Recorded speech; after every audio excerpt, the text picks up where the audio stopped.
Welcome to Eat Blog Talk, where food bloggers come to get their fill of the latest tips, tricks, and insight into the world of food blogging. If you feel that hunger for information, we'll provide you with the tools you need to add value to your blog, and we'll also ensure you're taking care of yourself, because food blogging is a demanding job. Now, please welcome your host, Megan Porta. Food bloggers, hey, I want you to know that I myself am a food blogger, so I understand the need to find those connections and find the answers and create transformations in my business that are actually going to matter and help me grow and make more money and get more traffic and all of those good things. If you are interested in this too, the new Eat Blog Talk mastermind groups might be a great fit for you. Go to eatblogtalk.com to find the application that you can fill out for consideration. As Napoleon Hill, the author of Think and Grow Rich, says about the mastermind principle, 2 or more people actively engaged in the pursuit of a definite purpose with a positive mental attitude constitute an unbeatable force. Unbeatable force. I love that, and you can't argue with that. Inside the Eat Blog Talk mastermind groups, weekly Zoom calls will have the format of peer-to-peer learning, with members taking turns being in the hot seat. Once a month, guest experts join us, and they will unleash their knowledge about very specific topics relating to food blogging and being a small business owner, and relating to ways that you can grow your business. We convene every week, we share our struggles, our wins, and we can shine and lift each other up and provide resources and input that will help the other members in the group to grow their businesses and grow as individuals as well. Again, go to eatblogtalk.com to fill out an application for consideration. Hello, awesome people. I am here today to share with you this episode, which is actually a recorded Clubhouse conversation from July 30th, 2021. In the conversation with me is Jason Logsdon from Amazing Food Made Easy and Making Bacon, Chelsea Cole from A Duck's Oven, Taryn Soley from Hot Pan Kitchen, and Janine from Cook, Pray, Slay. And we have a great discussion about a bunch of different things relating to food blogging. So I hope you enjoy this conversation, and please join us on Clubhouse in the coming weeks. We meet every Friday at 12 p.m. Eastern Standard Time. So enjoy the conversation. Thanks for being here. Jason, what's up today? Hey, how's it going? It's going well. Hey, let me know if my sound cuts in. I feel like my connection is bad, but if I'm cutting in and out, please let me know. Sounds good so far. All right. So what are you up to this weekend, you and your wife?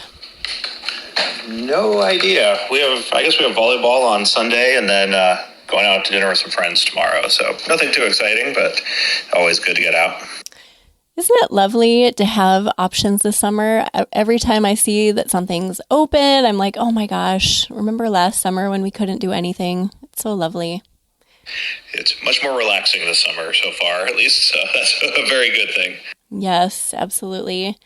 Well, we will hopefully get some more people coming in. Hi, Julie. Hi, Emily. Hi, Teresa. So glad you're here. Taryn, hey. Jesse, so glad you guys are coming in. So, Jason, I guess we can both do just really quick intros, and then Chelsea, I think, is joining us as well.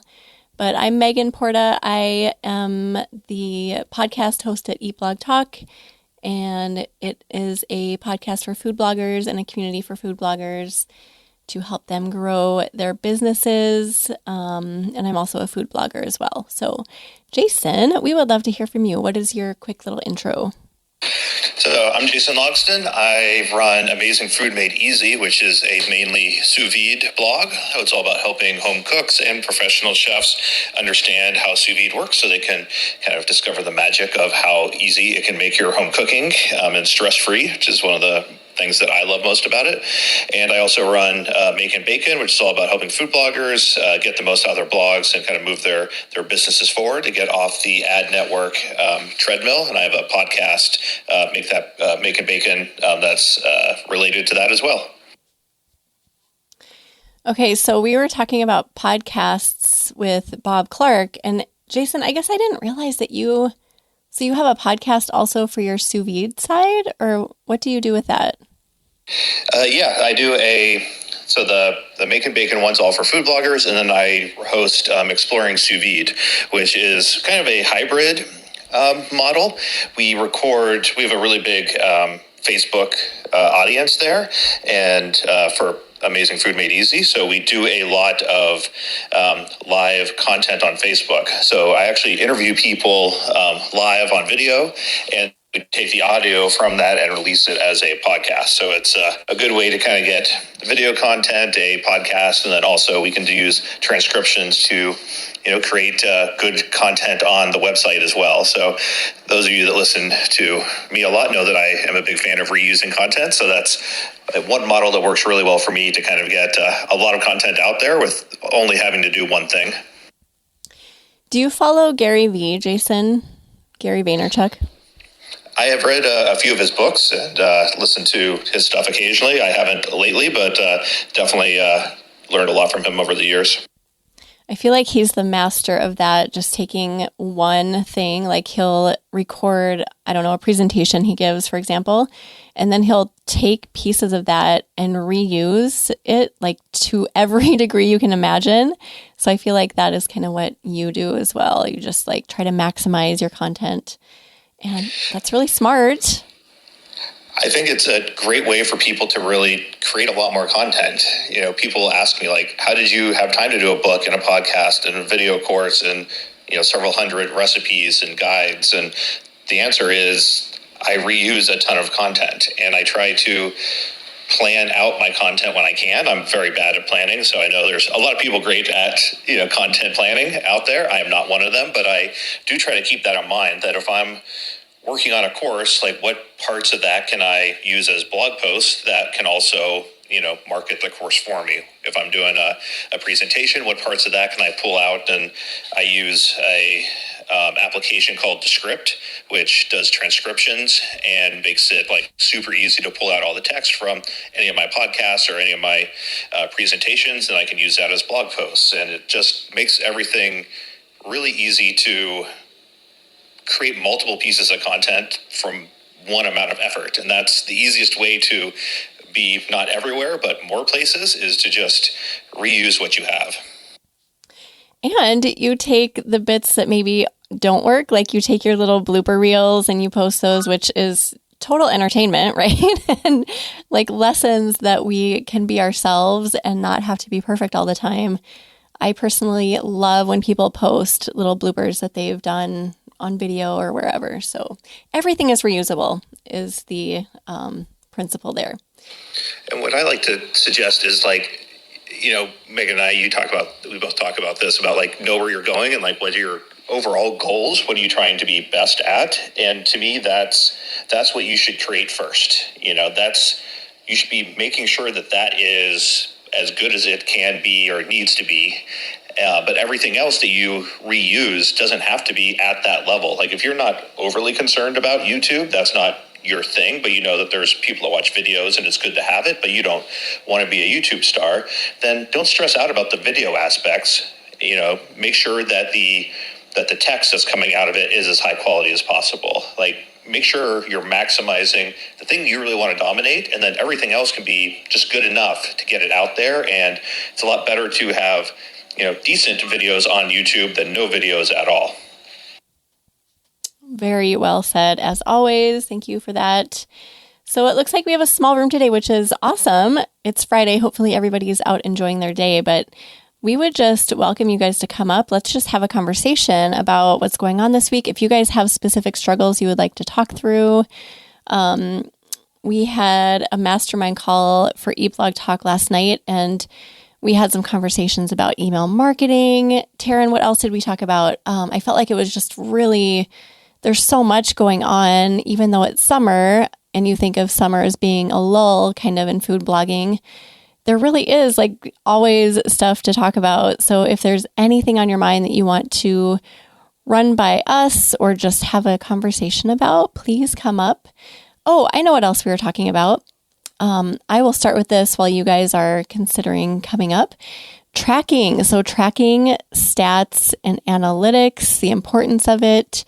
Do you do it, Jason? If you do, how often, and what exactly do you track if you do? I am really good at tracking a lot of different pieces of data, and then I'm really horrible at going back and actually looking at any of the information that I have been tracking. So I don't get much out of it most of the time. But it's something that I've grown my blog to 200,000 monthly visitors, and put out cookbooks, and had my income above six figures at one point, and I've been horrible at tracking this entire time. I try to use it for like very big generalities. Like, is my traffic increasing, month to month or every 3 months? Like, looking at things like that are kind of overall trends. I don't look at daily stats in anything. It's just, I try to sit down and say, this is where I'm trying to go. And then I figure out what I think is going to be the best way to get there. And for the next 1 to 3 months, I try to implement that. And then afterwards, I can look back and say, like, okay, was this strategy as successful as it could have been? And the answer is normally no. Like, I could make tweaks, I could improve. You can always be improving. But that's when I try to kind of look at those overall stats when I'm redeciding what to do or what was effective. I don't use it to track, was this specific social media post successful? Did people like this recipe? It's just, there's too much randomness out there that I found myself getting down when stats were down through no actual reason that had anything to do with me. And so that was frustrating for me. So I try to focus on those bigger trends. I feel like you could really get obsessed with this. I used to do this when I was first blogging. Like, I think it was the top of the month. Every month I would sit down and I would track all of my stuff, and I had like this spreadsheet, but then I would just lose myself in it. And I didn't really even know what exactly I was like, kind of like what you said, Jason, like, you're good at tracking, but then you're like, well, what the heck do I do with this? So I felt like that was me. And then I finally just decided to stop. And now I do it kind of sporadically. So there's got to be a balance, like tracking and then like efficiently monitoring it. I liked your idea of like every 3 months. I think that's so smart, instead of like every month digging in and figuring out what I have to do with this. Janine, hi, how are you today? Do you have anything to contribute with tracking or something else? What's going on today? Hi everyone. So as far as the tracking goes, I was actually going to talk about something else. I'll get to that. But as far as the tracking, I try to do like, okay, so I kind of carve out time once a month to look at my analytics, but I kind of suffer from what Jason suffers from, where, I look at it, and I'm a marketing person. Like, that's what I do. And so analytics and insights to me is, I'm very in tune with that. But my issue or my challenge is taking that information and then having to either like adjust strategy or pivot or whatever it is. Like, I get the information, and then it's just like, I get so busy because, like everyone else, I'm curating content and I'm running a blog and I'm putting out posts and I'm doing everything else. So I struggle with that big time.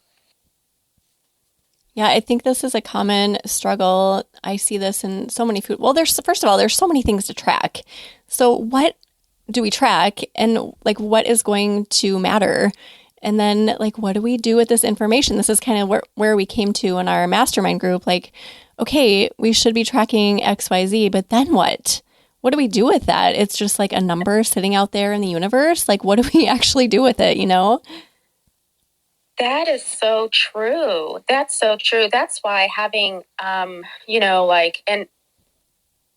look, I say this stuff, and I'm bad at following advice. Like, I can give advice till like the cows come home. Like, that's what I do. I have a problem taking my own advice, but what really helps, and like I said, I work in marketing, and so I do a lot of consulting work and helping other small businesses. And I always say you have to have a plan, because that's the blueprint for your business. And so if you're just haphazardly looking at your data and you don't really have a plan for it, you're just going to be spinning your wheels. So you just kind of have to figure out, okay, what's the goal? Like, do we want to increase our monthly subscribers? Do we just want that traffic coming in so we can start monetizing? Do we want to gain awareness? Like, you just going to have to figure out. And I always say, like, narrow down those goals into one or two attainable goals, as opposed to just having like all of these goals and you don't know where to start. Right. Okay. First of all, I was dying laughing with I can give advice, but not not actually follow it. Yes. It's so easy to do, right? But yeah, that just got what you were saying, Janine, got me thinking about, like, it's not one size fits all. So you can't tell a food blogger to go track your Instagram followers if that is not a goal of yours. If gaining followers is on Instagram is 0% a goal, then there's probably no point in doing that. So I love that, just sitting down and seeing it more as a customized thing for each individual food blogger, and then making goals based on that. So you can't deliver like one set of expectations for all food bloggers, is kind of what you were saying, which I love. It's also super important to remember that like all data is not like the same. Like, if you want to increase page views on your blog, like, run Facebook ads that say like win a free pickup truck, right? Like, people click through to win a pickup truck, but that traffic's useless to you, especially if you're trying to sell cooking classes or a book. Like, that traffic doesn't do anything for you. So if you're tracking a number like that, it might not even matter what you're getting. It's more important to have, maybe people sign up on your mailing list, and it doesn't matter how much traffic you have at all, but it's those conversions to your mailing list. It might be actual sales that matters to you. And so it's better to have 10 people that like trust you and came from one place that are going to purchase from you than 10,000 random people that aren't going to drop $20 or $40 on a course the first time they meet you. So it's important to know what some of these numbers are, and that 10,000 page views, those are real people, and they have different values beyond just a single number. Oh, I love this. What a great conversation. Chelsea, welcome. Hope you're doing good today. How's it going? I'm so sorry I'm late. I'm not going to lie. I got distracted because I spontaneously decided to clean my shower. I love it. Hey, no worries. We were just talking about tracking and stats and analytics, and it got really fun, but welcome. And then Janine, you did say that you wanted to come up and talk about something else. So feel free to put that out there. Yeah, sure. I just kind of wanted to share with the group, and I'm sure some of you have already done this, but it's starting to work for me a little bit. I think I mentioned last week when I joined the group, I mentioned that I've got a lot going on. So I've got a whole full-time job, and then I run the blog, and then I've got a couple of other businesses that I'm doing. And one thing that I'm always struggling with, like a lot of other folks, is just, like having that time to dedicate to curating that content, balancing everything. And so what's worked for me is I've actually pitched some ideas, like editorial ideas, to local magazines. And so, like, I'm in the Tampa Bay area, so we've got Tampa Bay Parenting magazine, which is a really nice magazine. They've got huge readership. And so I did, like, for instance, like for the month of September, I think it's the September issue, I did, 3 quick and simple meal ideas for families on the go, knowing that, back to school is coming up. And no, actually, this was the August issue. So back to school time is coming up. After school activities are going to be picking back up. So I just put out just some meal ideas, and I submitted my pictures, and I wrote like a quick write-up. And from that point on, I said, hey, I'm available to, offer additional content for you guys moving forward, like every month. And so I kind of just laid out some of my ideas, just, kind of thinking, okay, we've got the holidays coming up, and then of course it's New Year stuff. So I kind of just put some ideas together, and they loved it. Like, they're like, okay, we want to work with you. So for me, it helped as far as helping me kind of leverage, I can kind of batch create that content knowing that, okay, it's going to go in the magazine, but then I can also repurpose a lot of what I do and just kind of breaking it up into smaller chunks, just to kind of help leverage and, work smarter, So I just wanted to share that with the group. That is just another idea that people just can kind of jump on. It's worked for me. And like I said, just that time, and I don't have a lot of time to strategize. And so, just kind of having that deadline of, okay, like this is the concept they're doing. I'll just take that concept and just break it up into smaller bite-sized pieces and just push it out on my channels that way. So it's so far so good. Just wanted to share that. Nice work. I think that a lot of us discount that avenue, the whole like magazine thing. So I'm curious, did you pitch, it sounds like you pitched a handful of ideas at once, or how did you do that? So I pitched like one idea initially, and I liked working with this particular magazine, and it ended up being like a paid gig. It wasn't a huge amount of money, but I didn't intend on it because I was really looking more so for the visibility. So when she's like, oh yeah, we pay per page, write up, like $100 or whatever, I'm like, that's a plus. So when I did that first process with them, I actually did one over the summer, and I liked the process. They were really easy to work with. When I did the back to school thing, I said, hey, I've got like a handful of other ideas. If these ideas are, like you guys are interested in it, I'd be more than happy to put that content together for you for the next 3 months, so like September, October, November, I've got this content already. Like I don't have it curated yet, but, I know in my mind, okay, this is the type of content I'm putting out for that magazine. And so this is what I'm going to do with this content on my platforms as well. And so when I did have this agreement with them, I did make sure that, hey, this is my content that I'm curating for you guys. So just know that I'll be pushing this out on my own channels, or I might repurpose it for another blog. And they're totally fine with that. So when it's basically like a byline that I get in their magazine. So the article is written by me, and they do direct people to go to my IG. And that's basically it. So it's almost kind of like a contractor situation. They're paying me to produce this content for them, but I, in essence, still own it because it's my content that I created. So did that answer your question?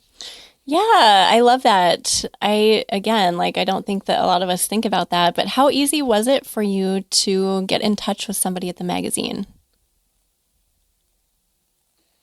So I just reached out to the editor of the magazine, and it really depends. It depends on that particular magazine. So because I have a marketing PR background, I'm a little bit more savvy to that. So I kind of know what to look for. But typically, if you reach out to the editor of the magazine, a managing editor, that would be a really, really good start. Okay, sorry, I was writing that down. That's awesome. Jason or Chelsea, have you guys ever written for magazines or done anything similar? Just curious. I have not, but I had a really good conversation on my podcast with Tiffany Urich, who does a lot of public relations. Chelsea actually introduced me to her, and she talks about like that's a great way to kind of expand your brand. Like you should definitely be putting on your own website now, as seen in the name of the magazine. Like if you start racking up some of these editorial articles out there, like make sure that your fans know, and when these people kind of randomly come in, through SEO on your website, and they see in your sidebar that you've written for all these established traditional publications, it'll go a long way towards giving you a lot of credibility that you wouldn't have otherwise. Yeah, I exactly what Jason said. I've had the opportunity to be featured in a magazine once, and it was incredible. And it's just really fun to get to see your photos and stuff in print. And then my second cookbook is coming out in a few weeks, God willing. And I am trying to get, this is different than like doing contracted work for the magazine, but I'm trying to get features. And honestly, I'd love to find a way for that to spin into an ongoing relationship where I can be some kind of contributor or do hired work for them or something like that. Especially for like, I'm not sure if this is the case in other places, but Oregon has a lot of great local magazines. One being 1859, that's the year Oregon was established. And I'm trying to kind of build relationships with them first through my cookbook and then see if that can be spun into something else. Cool. I love this topic. Thank you so much, Janine, for just bringing this up. And yeah, just a new avenue for us to explore, if not for monetizing. I mean, it sounds like you got a little bit, but if nothing else, just for like what you said, the visibility, and they're linking to your Instagram account. So you just never know what could come from it. So thank you so much for mentioning that. Chelsea, I want to hear what you're up to this summer. So your cookbook is coming out soon. When is that? And what else have you been working on? Yes, so the goal is August 17th. We will see if the cookbook is done by then. And honestly, it's been 85% cookbook and the rest freelance work. It's funny. I, have self-published a cookbook before, but this second cookbook is just like there's a little more to it. It's like a slightly different concept. The concept of it is mix and match. So it's sous vide cooking. Jason and I are both super into sous vide, and you can like mix different sauces, marinades, etc., with different proteins. And I give instructions for how to sous vide those proteins anyways. And it's been a lot. I mean, self-publishing a cookbook is just a lot of work because you are literally doing everything. But it's also super fun. I'm loving the whole process. This week is photography week. And then I've been lucky enough to like be getting a lot of consistent freelance work. I'm trying to, freelance work is great and sponsored work is great. Freelance work feels like it's my bread and butter. And I've got some great relationships with a few clients who just need constant ongoing work from me, which is awesome. A lot of video work, which is great. And so that's kind of been like my head down focus this summer. And it's been super, super busy, but good. I'm trying to also have fun. My husband is a teacher, which means he has the summer off. So just trying to balance. We've done 3 camping trips, have another one to go. We went to New York City, going to Austin, so it's a lot of play hard, work hard this summer.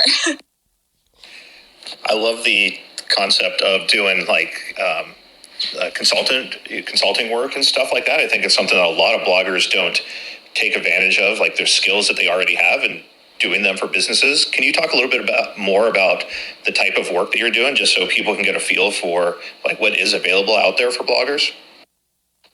Absolutely. So these companies, one of them, I've worked with them for a couple of years now, and they're great. So the way we kind of work together, they work with a PR company who says, hey, these are the things that we want you to focus on this quarter in general for like their whole brand.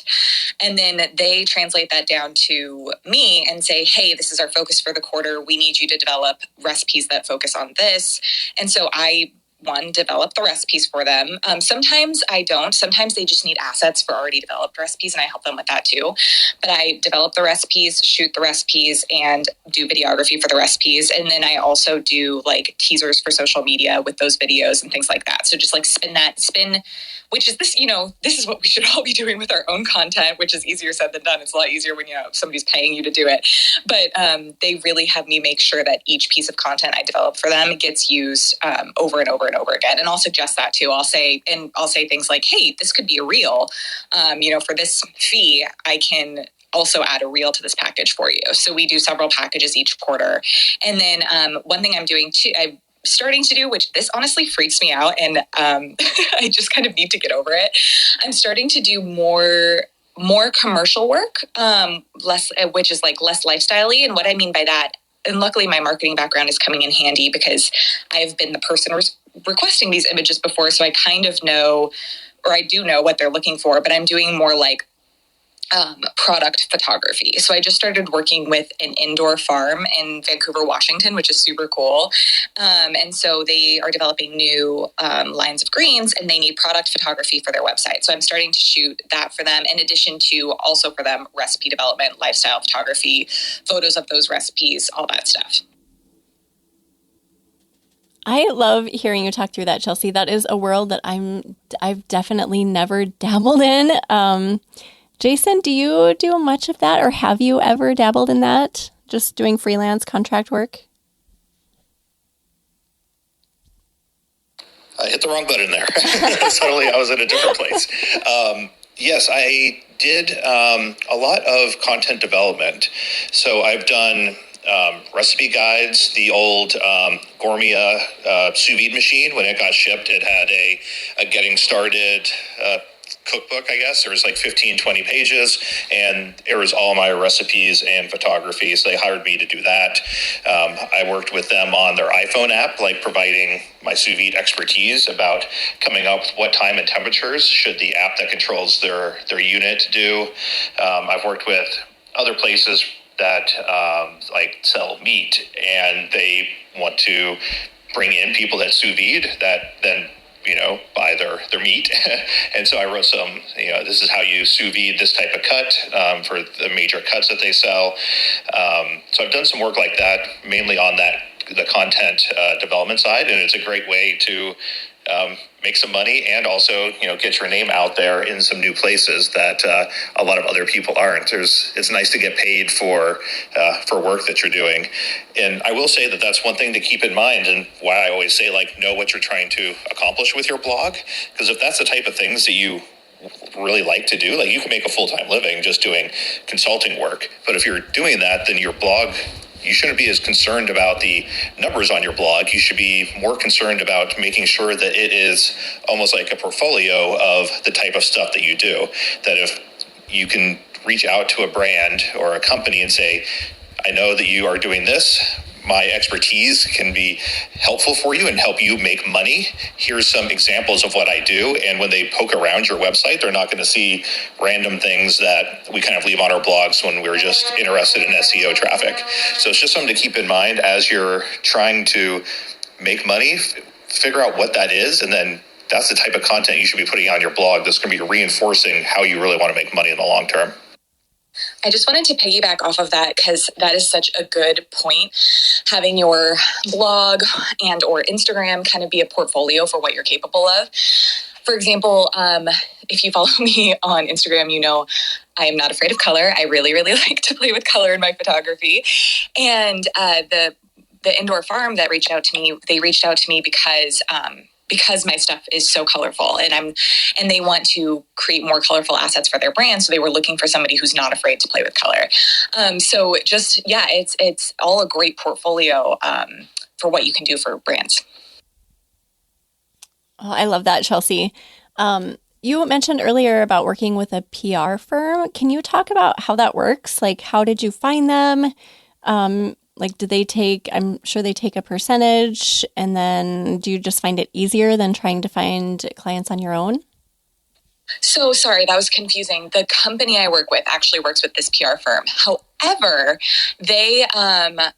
I got hooked up with this company that I've been doing work for years, because I did work for one of their other clients, and then they recommended me to another one of their clients. So it's actually really helpful to have those connections with a PR company. And so sometimes I'll reach out to them and just say, hey, I'm available for more work. If you have any clients that have photography or videography needs, please refer me to them. I'd love to work with them. And so sometimes they'll get a referral cut, so it's good for them and it doesn't cost me anything. It costs the company money, so that's fine with me. It just means you have this potentially big roster of clients, and since they've seen my work before, they know what I'm capable of. I was originally hired for the first client I was working for them because they needed somebody who could do stop motion, which is something I used to do a ton of. I still love to do it, just don't do it as much. And so anyways, they ended up referring me for now photography, videography, lots of things. Do you have recommendations for people who have never done freelance work before and might want to start doing that and might just be intimidated by how to find clients. What are your thoughts on that? So I think following people who this is what they do for a living. So I follow several people who are kind of local to me too, and feel like I can DM them with questions and who are just a little more approachable. And seeing kind of like a lot of them really share a lot of behind the scenes. And there's an Instagram account. It's either Weekend Creative or Weekend Creatives. I don't remember which. And they have a Patreon community that I actually did join. And because they share a ton of valuable information about freelance photography and videography in particular. They are doing it at a scale that's way beyond me, like ordering custom backdrops and custom props for specific like really, really beyond.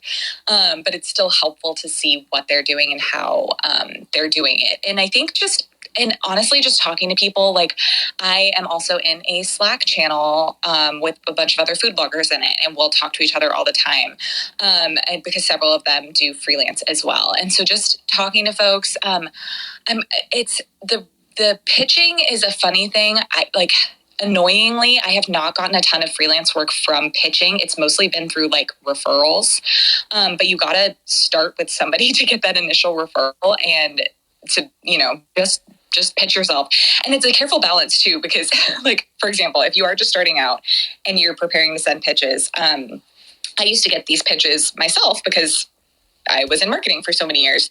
And you want to be careful to not say, hey, I can tell you really need this work from me, AKA the photography you're posting on social media is terrible, because then they're immediately going to get turned off. But more posing it as like, hey, these are services that I offer. I love your brand because I am super familiar with these ingredients because I love to cook with them. Positioning it that way is the best way to go about it.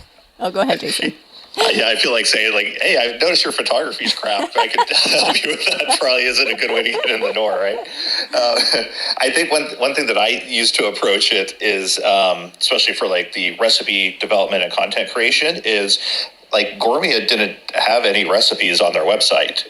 I went to, at that time, all the major kind of sous vide manufacturers because that was my niche. And I looked at what type of content do they have and what does it look like? And they were one that had nothing, because they are a manufacturing company. They aren't a sous vide company. And so I reached out, and it wasn't, your content's bad. It was, I noticed that you don't currently have this type of information. I could do that, and here's how it's going to serve your fans and your users and make your equipment more valuable for them. And so that's how I approached it. And I think you can do that pretty easily without knowing too many people if you have a more specific niche. But if you do need like some referrals, or you need some like to build your resume some, like work with local people, like go to your farmer's market and find someone that's in your niche and be like, hey, I write about different ways to like cook rice of all the different rices in the world. I see you have some cool rice. Like, could we do a partnership that, you give me some free product, I'm going to write up some recipes for you, and then you can use them as a referral. We're hesitant a lot of times to do free work, which is fine. And this whole conversation is around getting paid for work.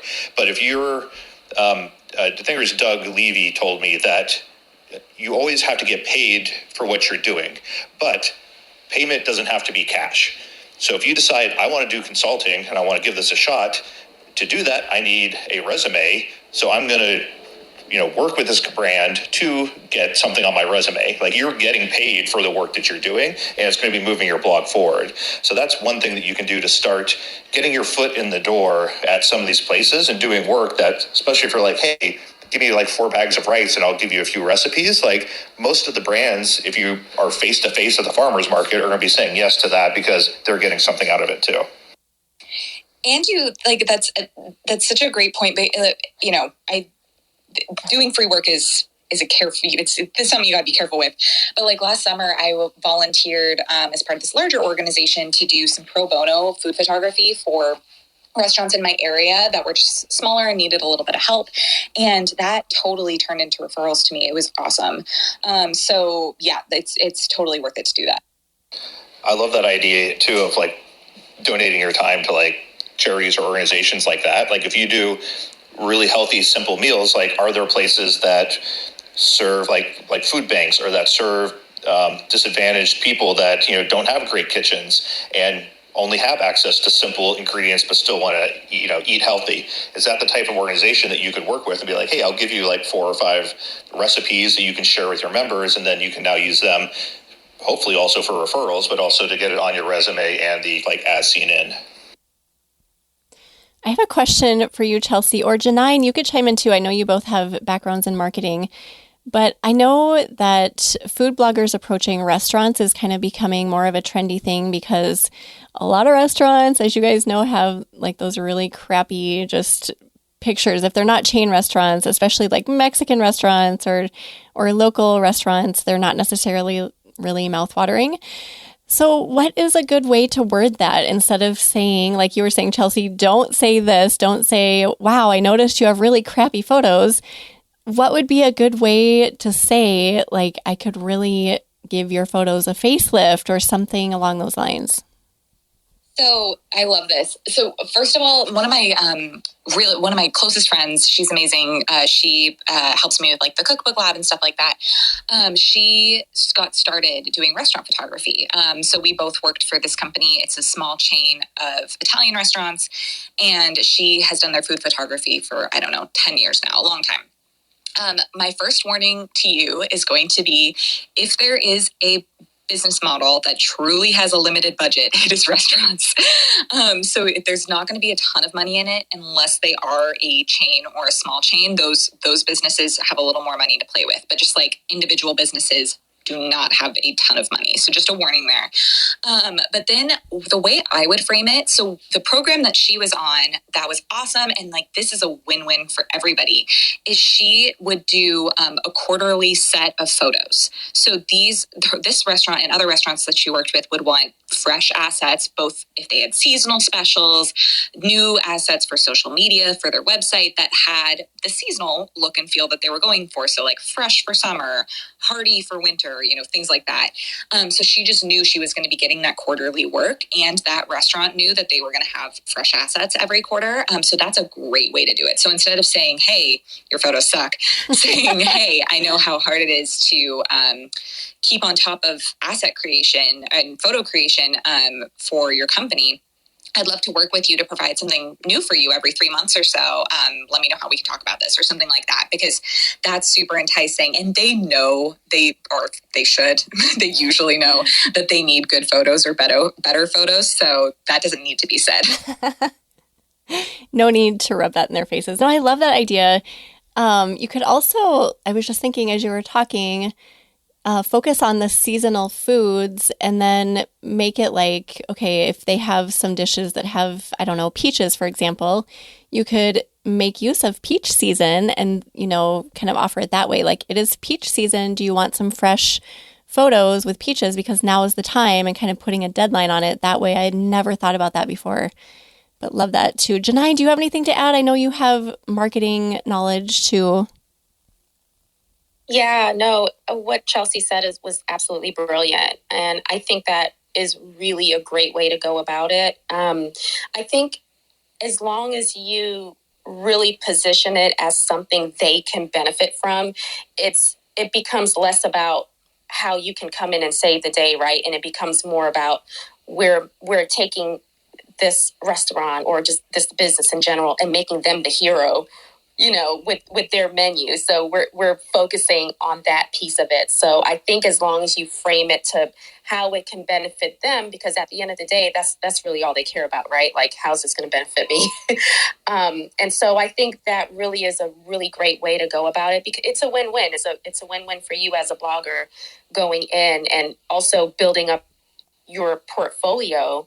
But at the same time, you're still finding a way to monetize off of that, client that may not have the budget of the larger chains. And you're also helping the small, a lot of times they are mom and pop shops or whatever, who don't have the budget to hire, like a full on photographer.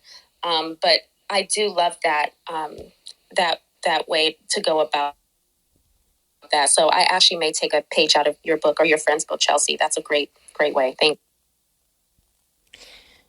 you for that. That was awesome too. Taryn, hey, how's it going today? What's going on with you on this Friday?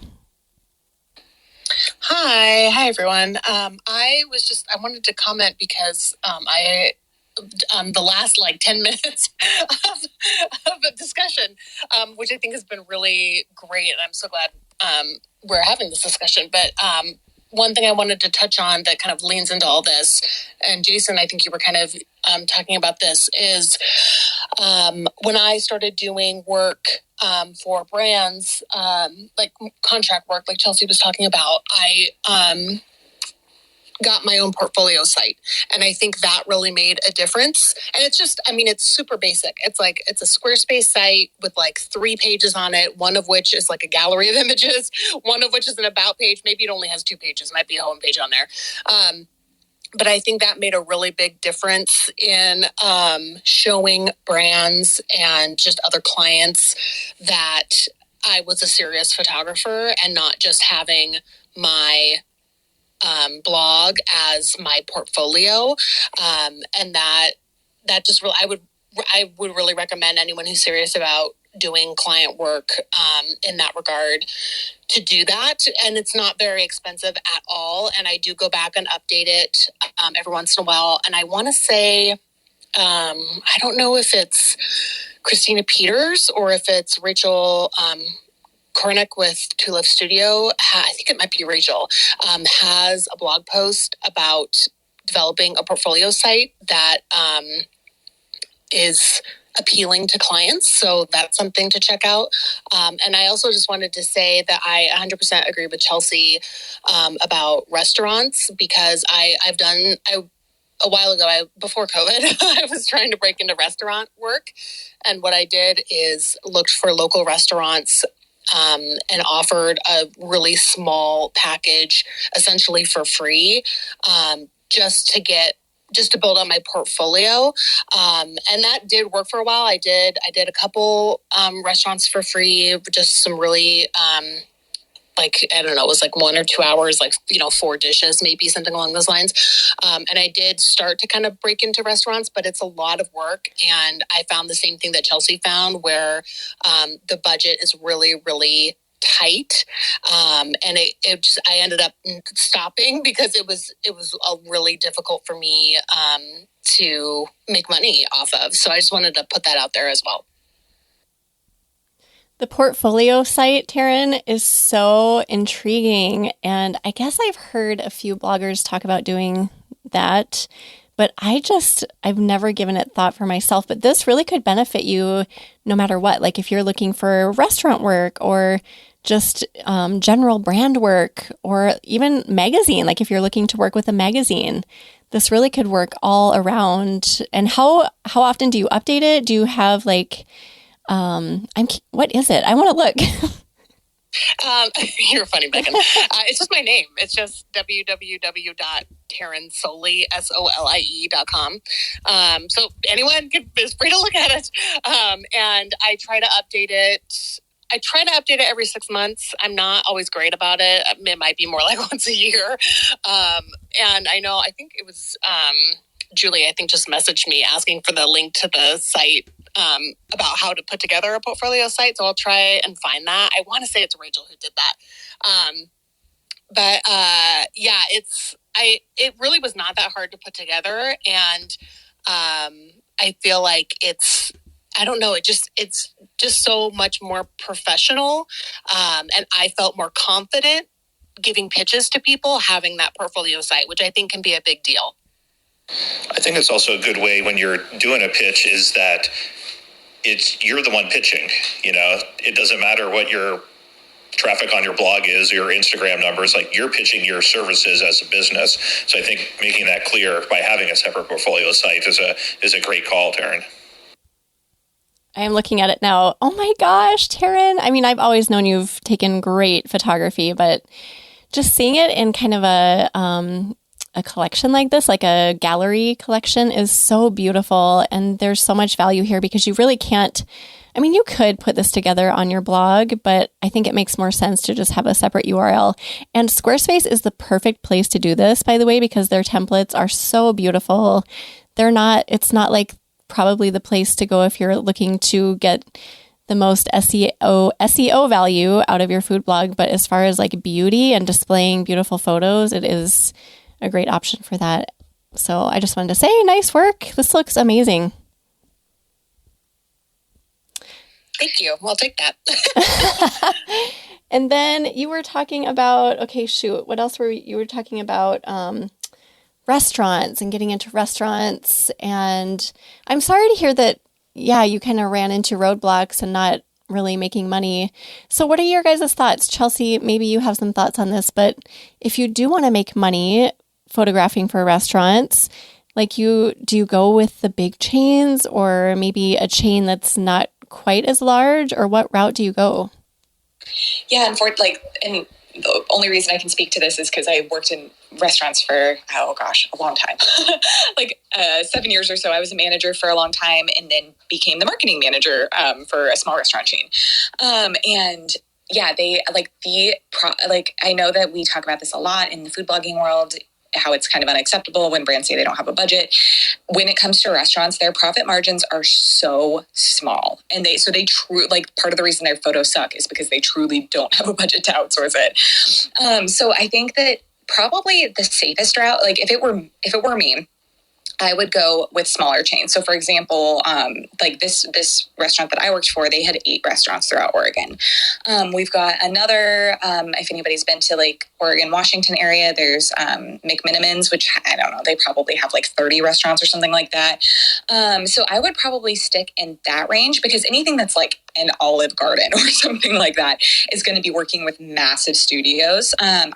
I don't know, maybe you'd have a shot there, but I would think something that's more mid-range, where they have between 6 and 50 locations is a really great place to start, and they're going to have more of a budget to work with. Awesome information. I love that. That's so smart. Yeah, because they do work.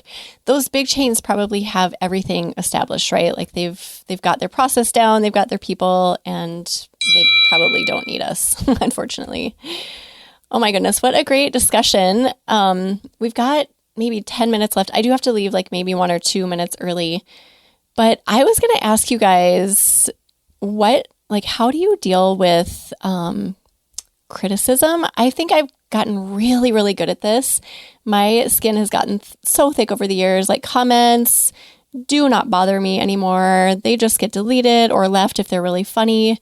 But I just recently got a note from a person who bought my cookbook, and she just tore it to pieces and was like, I've made 8 of your recipes and they've all failed. And I'm like, really? That is just bizarre. How do you guys deal with stuff like that? Do you just kind of ignore it? Do you try to figure it out? What's going on? Why is it failing? What are your thoughts? Anyone? Okay, so I do not have very thick skin. and largely even just if somebody else is in distress and I'm somehow responsible, whether that's they're criticizing me or I do property management for my dad. If a tenant needs something, it totally derails me, which is something I need to work on. But one thing I've started doing, and I found it to be super effective, is killing them with kindness. So for example, I have the Cookbook Lab, which is a course that teaches people how to self-publish. And I had somebody email me it was something I've never self-published before. It was this really broad question that's pretty much the entirety of my course.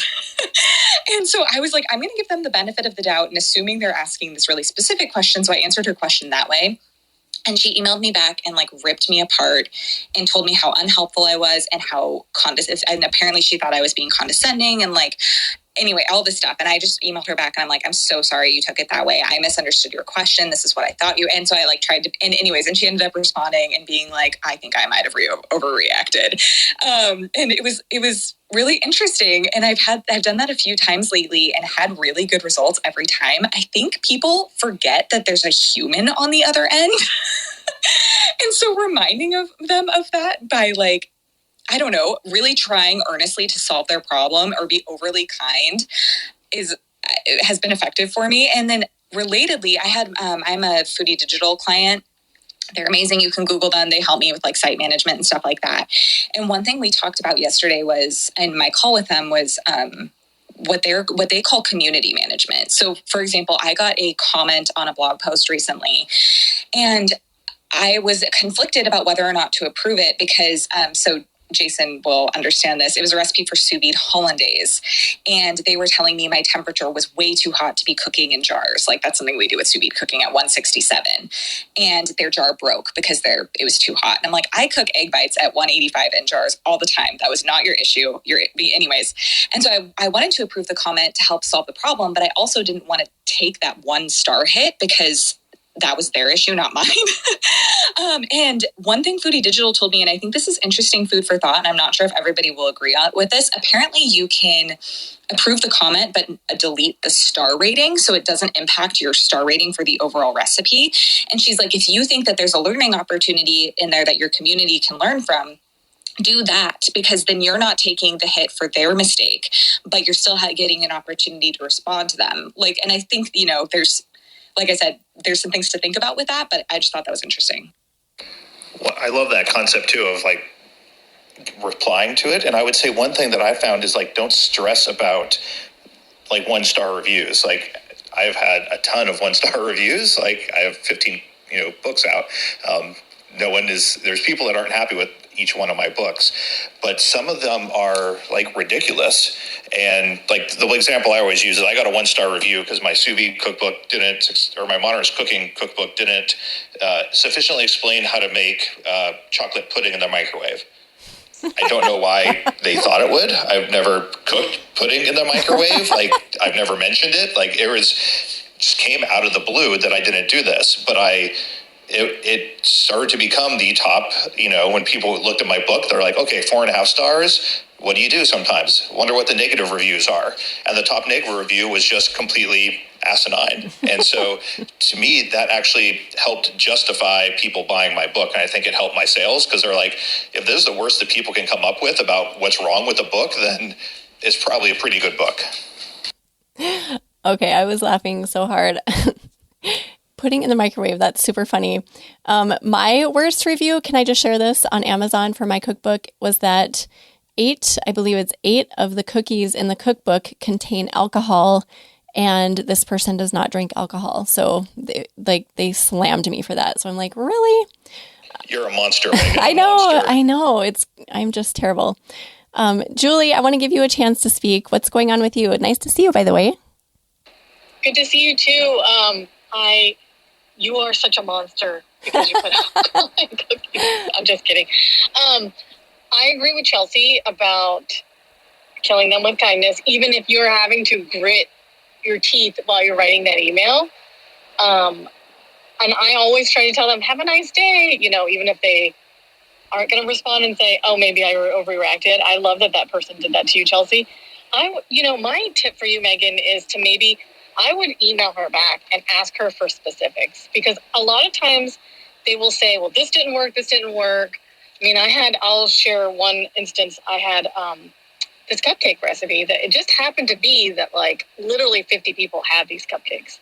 I made them over the course of, before even posting them, I made them like 3 or 4 times, like, and double batched them a couple of times. They went into my husband's work. They went into my work. So many people had these cupcakes.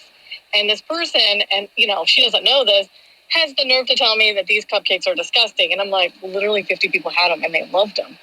You know what I mean? And like, you always can tell, you can read the room. If people don't finish the cupcake, if people don't finish the food, if they clean the whole plate, it's really good. You know what I mean? Like, people can say, oh, these are really good, but they don't really feel that way. But you're watching everyone eat them up, And she was like, they are disgusting. They taste like egg. And I'm thinking, okay, so she must have had a problem with one of her ingredients. So when someone really tries to fillet me or like diss it, but it likely is a problem with their ingredients or they did something wrong, I will like email them or even leave a comment. Like Chelsea was saying, you can use it as a learning experience for everybody else, a teaching experience. But I will ask them like, okay, so what specifically happened? Can you give me the specific details? Like, what did you do? And like, we'll go back and forth in emails. And if they're not willing to do it, they're not willing to do it. But I'm willing to go to figure out what's wrong. And I have gone back into the kitchen and done it where I will rebake and do things and not found a problem and for the most part, I feel solid in my recipes because I've tested them. So before they even go up, they're tested. So if there's a problem, and I really do believe that there's a problem, or maybe there's something that's not completely clear with the instructions, I'll bring it back to the kitchen and I'll retest it. But I really try to and in some instances, it's like 5 or 6 emails back and forth with them to try to figure out what the problem is, because I totally understand. And even now in the climate we have, and even like a few years back when people were doing a lot of couponing, and I think people are back to that, and really budgeting, because a lot of people's budgets are squeezed. When they have a recipe that doesn't work, it is so frustrating because they're probably trying to make dinner or something. So I get it, but then I'm just like, hey, like you said, there's another person on the other side of the screen. I firmly believe in treating people nicely and professionally, because you're going to get more that way. But I also understand, you know what I mean? They're like just so mad. But then sometimes I don't know, I don't know if I really believe that they made 8 recipes. If supposedly 2 or 3 didn't work, you would think they would give up after that. So I would try to get her to give you specifics, really try to give you specifics, and really be like, okay, so you mentioned this one recipe, what was it? And try to get her to give you specifics, because she might end up helping you in the long run. Maybe it's really only 1 recipe that she made, but she said 8. So people like to fib. So 1, I just 8. To share all that. Yeah. Oh my gosh. Yeah. And first of all, Chelsea, kill with kindness. I am the queen of doing that. I'm so good at it now. I'm I am so sorry. You must have had such a rough time. I'm the best. And you're right. It does work. It disarms people totally. Use it all the time. So that's what I did with this woman. I just was I am so sorry. I'm sorry you wasted ingredients for 8 recipe. Wouldn't you maybe stop after 3? But I did try to ask. I asked, are you at a high altitude? Are your leavening agents fresh? And we kind of cleared that all up. Yes, everything's good. I'm not at a high altitude. So after a few back and forths, I was this is kind of a waste of my time. I mean, clearly nothing is glaring wrong. So I just kind of put a heart on her thing, and I had to leave it because I don't know, the learning opportunity was gone. I killed her with kindness. I said I was really sorry about those 8 cookie recipes, and I just kind of feel I have to let that go. But yeah, I appreciate all of this. What a great conversation, you guys. Well, it's time to go. Sadly, now other people are joining the room, but hopefully you guys will join us next Friday and we can have some more fun food blogging conversations. Thank you guys. This was super fun. Such great information today. So have a wonderful weekend, everyone. We're glad you could join us on this episode of Eat Blog Talk. For more resources based on today's discussion, as well as show notes and an opportunity to be on a future episode of the show, be sure to head to eatblogtalk.com. If you feel that hunger for information, we'll be here to feed you on Eat Blog Talk.